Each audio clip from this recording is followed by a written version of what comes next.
Is it a good time to sell your house specifically in the Louisville area? Or should you wait until next year? I want to share with you some specific info that will allow you to get the highest price when you sell, but also lock in a lower mortgage payment when you buy. This strategy gives you the best of both worlds. I'll admit this video, it's a little longer than most I do, but I want it to really be as informative as possible. So I am a licensed realtor in Kentucky. Even if you choose not to work with me and work with another agent, this is my honest advice for 2023. All right, let's get started. So this might surprise a lot of people, but based on recent sales data, here's the truth about selling your home in 2023. I've narrowed it down to the 3 things you need to know before listing your home for sale. Now, be honest, the first is bad news, but the second 2 are good news. I'll start with the bad news. But keep watching till the end, of course, because points number 2 and number 3, they're actually good news.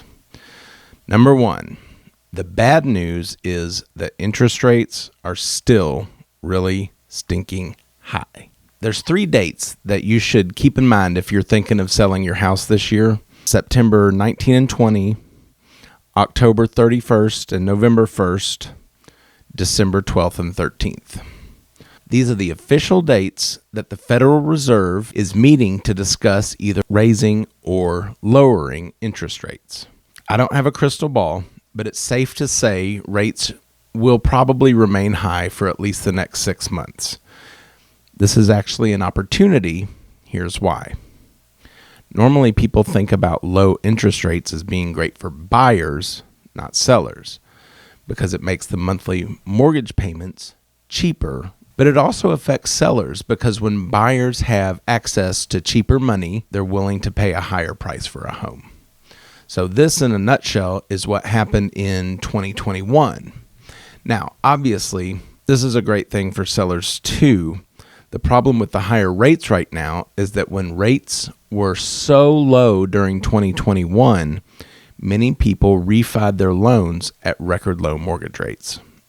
Almost 85% of homeowners have a mortgage rate that's far below the current normal rate. People are just not super excited about moving if they have to give up a 3% rate for a 7% rate. This, more than anything else, is keeping inventory really low currently.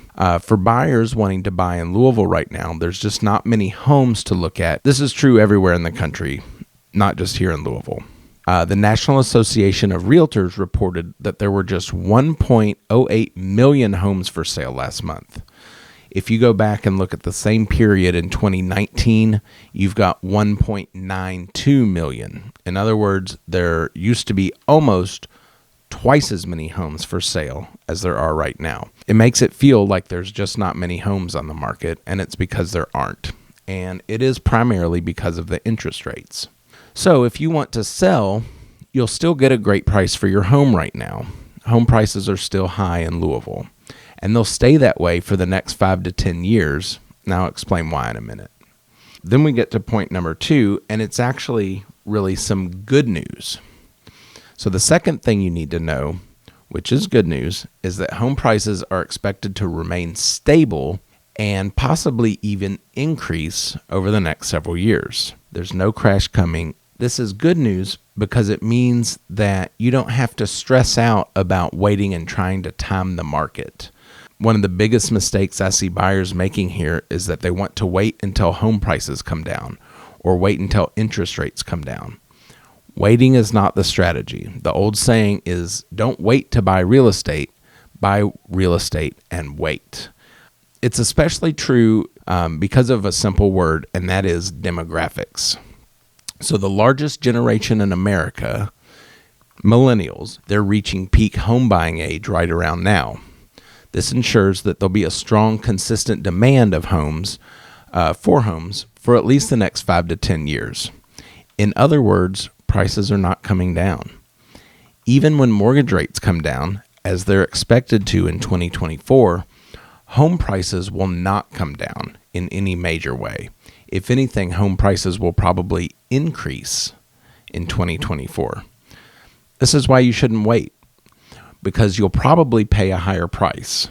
When interest rates become cheaper, people will have more purchasing power, and this will bid up the prices of those homes. I fully expect to see crazy multiple offer situations again in 2024 when mortgage rates come down.